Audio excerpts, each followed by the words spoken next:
Mrs. Eleanor Hayes, a grey-haired woman with a melancholic gaze, carefully positioned a single candle atop a modest chocolate cake.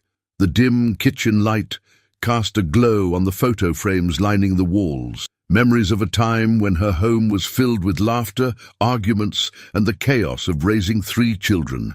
Now, at 73, the house was silent, broken only by the ticking of the old clock in the living room. Her children, Thomas, Sarah, and Rebecca, had grown up and moved away, their once frequent visits now reduced to occasional phone calls, always hurried and filled with excuses about busy schedules. Eleanor had learned to cope with the loneliness, but on days like this, the weight of isolation felt unbearable. She lit the candle, closed her eyes, and made a silent wish. Not for gifts or grand gestures, but simply for someone to share the small moments of life with. As she blew out the candle, she was startled by a knock at the door. Eleanor hesitated. She wasn't expecting anyone. Slowly, she walked to the window beside the door and peeked outside. Standing on the doorstep was a young man, modestly dressed, holding a bouquet of daisies. He looked nervous, but something about his smile conveyed a kindness that intrigued her. "Good evening, ma'am," the young man said, as Eleanor cautiously opened the door. "My name is Ethan Brooks. I live nearby and saw you through the window. I thought you might like these flowers." Eleanor blinked, surprised, and looked at the daisies with their vibrant petals. It had been years since anyone had given her flowers. With a small nod, she invited him in. The house, which had felt cold and empty moments ago, was suddenly filled with a different kind of energy. Ethan placed the flowers on the table and glanced around, taking in the old photos and the decor that seemed frozen in time. He noticed the cake with the unlit candle, and Eleanor's eyes shone with a mix of embarrassment and surprise when he asked, "Is it your birthday?" She nodded shyly. "Yes, but I don't really celebrate. It's been a long time." Ethan smiled. "Well, that's reason enough to celebrate. I can't let the day go unnoticed." He began singing a playful version of Happy Birthday, making Eleanor laugh in a way she hadn't in years. The sound of her laughter filled the room, and she was surprised to realize how natural the presence of this young stranger felt. As they talked, Eleanor shared bits of her life, her children, her love of reading and gardening, and the peaceful days she spent at home. Ethan, in turn, spoke about his job at a local flower shop and how he enjoyed walking through the neighborhood, observing the old houses and imagining the stories they held. When the evening drew to a close, Ethan glanced at the clock and realized it was time to go. He stood up, promising to visit again the following week. "Thank you so much, Ethan. You've made this birthday the most special I've had in years," Eleanor said, walking him to the door. As he disappeared down the sidewalk, Eleanor stood in the doorway holding the bouquet of daisies. She felt something stir within her, a spark of hope that had long been extinguished. What Eleanor didn't know was that this encounter would not only change her days to come, but also deeply impact the lives of those who had once forgotten her. The following week, as promised, Ethan returned. This time, he brought a small arrangement of wildflowers and a smile that lit up Eleanor's face. She had been waiting for him, something she hadn't done in years. She looked forward to the visit, to the conversation. The two sat in the living room, and Ethan commented on how welcoming Eleanor's home felt, though it carried a sense of nostalgia. He noticed the framed photos on the sideboard and pointed to one of Eleanor with 3 young adults. "Are these your children?" he asked, gesturing toward the picture. Eleanor's smile faded slightly, but she nodded. "Yes, Thomas, Sarah, and Rebecca. They are my joy, or at least they used to be." "Life has a way of pulling us apart, doesn't it?" Ethan sensed the sadness in her voice and quickly shifted the topic, asking about the history of the house. Eleanor found comfort in recounting the years when the house was filled with laughter, especially on nights when her youngest children argued over the last piece of cake or decorated the Christmas tree together. Over the weeks, Ethan began visiting regularly, always bringing something small, flowers, fresh fruit, or even a book he thought Eleanor might enjoy. He helped her with simple chores, like pruning the plants or rearranging furniture she no longer had the strength to move. In return, Eleanor shared stories from her youth, her love for mystery novels, and the dreams she once had of traveling the world. One afternoon, while Ethan was dusting a shelf filled with old books, Eleanor asked, "Why do you do this, Ethan? I mean, why spend so much time with someone you barely know?" He paused, thoughtful. "I guess it's because I know what it feels like to be lonely. My grandmother raised me, but she passed away a few years ago. Since then, I've missed having someone like her to talk to, and in a way, you remind me of her."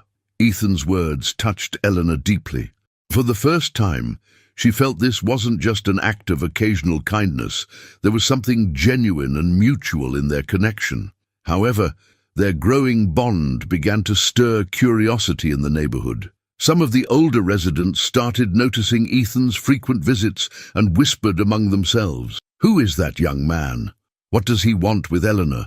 Despite the gossip, Ethan ignored the murmurs, and Eleanor chose to focus on the newfound joy she felt. One afternoon, Ethan brought a folded piece of paper and hesitated before showing it to Eleanor. "I don't usually share this with anyone, but I'd like you to see something." He unfolded the paper, revealing a hand-drawn portrait. It was Eleanor, sketched with delicate, precise lines. "I drew this after our first conversation. You have something special, you know. A presence." Eleanor was moved, her eyes welling with tears. For the first time in years, she felt truly seen. But there was more to Ethan, something he wasn't ready to reveal. What was Ethan's secret? Why had he really reached out to Eleanor? Their friendship deepened with each passing week, but the unanswered questions about Ethan's past began to linger in Eleanor's mind. She noticed small things, a distant look, a hesitant silence when she asked about his family. Yet she didn't press him, afraid of breaking the trust they had built. One evening, over dinner, Eleanor shared something more personal. "I always thought my children would visit me more as the years went by, but the older I get, the more I realize I may have lost them forever." Ethan placed his hand over hers, his expression serious. "They may have drifted away, but that doesn't make you any less important. No matter what you think, your worth isn't measured by how much time they give you." Those words stayed with Eleanor. But that same night, Ethan received a phone call that left him visibly shaken. He apologized and hurried out, leaving Eleanor worried. For the first time, she felt there was a darker shadow behind Ethan's kind demeanor. In the days that followed, Ethan missed his usual visits. Eleanor tried not to worry, but the emptiness crept back into her home. When Ethan finally returned, he looked exhausted, as if carrying the weight of the world on his shoulders. "I'm so sorry, Eleanor. There have been complications in my life." You see, he didn't go into detail, but promised to explain everything soon. Eleanor, though curious, accepted his words. She had learned over the years that life often brought challenges that couldn't always be shared easily. However, she began noticing something unusual. Ethan seemed oddly interested in the papers and documents scattered on the table in the living room. On one occasion, he casually commented on Eleanor's possessions, the house, the old photos, and what she planned to do with everything.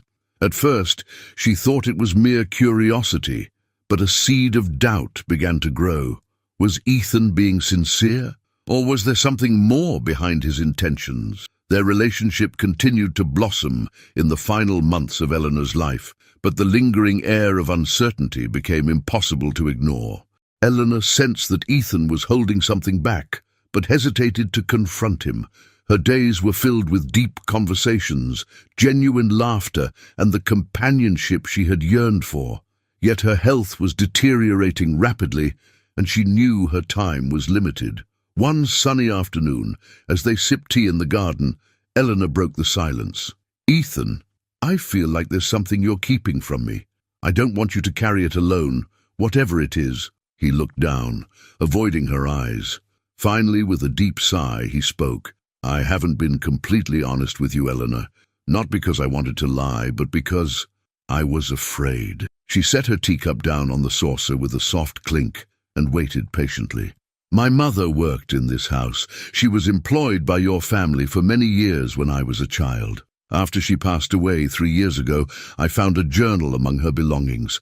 In it, she wrote about how you treated her with respect, even when others looked down on her. She spoke of your kindness, of how you helped her when she needed it. Eleanor was surprised, but remained silent. My mother always told me you were a special person, but I never had the chance to meet you myself. So, when I found out you still lived here, I felt like I needed to know you. Eleanor's eyes filled with tears. Ethan, why didn't you tell me this before? He shrugged with a sad smile. I thought maybe you wouldn't want to know, or that you'd think I had ulterior motives, but all I wanted was to give back in some way. Eleanor felt her heart grow heavy, but also deeply grateful. The young man before her had become the support she hadn't realized she needed, and now she understood the true reason for his genuine kindness. In the months that followed, Eleanor began preparing for the inevitable. Despite initial resistance, her children agreed to visit her once a month, but the meetings were cold and hurried. She could tell they came more out of obligation than love. Thomas frequently checked his phone during their visits. Rebecca, though polite, always seemed distant, as if counting the minutes until she could leave. Meanwhile, Ethan remained by Eleanor's side. He helped with chores, listened to her stories, and read aloud the mystery novels she loved so much. One evening, Eleanor called a lawyer. "I want to change my will," she said with determination. The lawyer raised an eyebrow. "Are you sure, Mrs. Hayes? This could cause issues with your family." She smiled softly. "There have already been enough issues with my family. It's time to give something to someone who truly cares." In the revised document, Eleanor left the house, the garden, and most of her belongings to Ethan.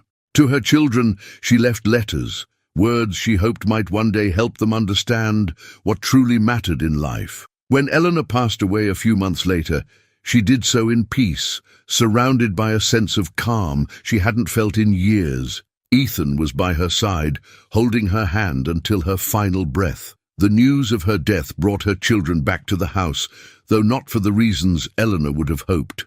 During the funeral, they greeted Ethan with cold formality, barely acknowledging his presence, as they focused instead on discussions about their mother's home and possessions. The reading of the will took place the following week, with the lawyer gathering the children and Ethan in the living room. Thomas, Sarah, and Rebecca were impatient, murmuring among themselves. As the lawyer began to read the document, the tension in the room grew thick. "To my children, I leave a letter, in the hope that one day they will understand the value of the time they neglected." Thomas frowned, incredulous. "What? Just a letter? As for my house, my garden, and most of my belongings," the lawyer continued, "I leave them to Ethan Brooks for his kindness, companionship, and the light he brought to my final years." The room erupted in protests. "This is outrageous," Rebecca shouted, rising from her chair. "She must have been manipulated. This can't be serious. That stranger—" Thomas spat, pointing at Ethan with disdain. Ethan remained silent, holding the same photograph he had once shown Eleanor months before. When the shouting subsided, he spoke calmly. "She didn't need to leave me anything. What I received from Eleanor was far greater than this. She gave me something no one else ever did: love and acceptance." The children fell silent, visibly uncomfortable. For the first time, they seemed to confront the reality of their absence. The lawyer handed Eleanor's letters to her children. Thomas read his quickly, while Sarah and Rebecca hesitated. The contents were direct but heartfelt. "My dear children, I have always loved you, even as the distance between us grew. I hope that one day you will understand that the true legacy I leave you is not this house, but the lesson that the time we share with those we love is the most precious gift. Don't wait until it's too late." Ethan continued to live in the house. He tended to the garden, transforming it into a vibrant, colorful sanctuary, just as Eleanor had loved. In the center, he placed a small bench with a plaque that read, "For Eleanor Hayes, whose kindness created a new family." From time to time, Eleanor's children would pass by. They wouldn't enter, but they lingered outside, gazing at the house. Perhaps they were beginning to understand what they had lost. And inside, in the living room, the photograph of Eleanor and Ethan together always seemed to smile down at him, a reminder that even in the loneliest moments, kindness could transform lives in the most unexpected ways.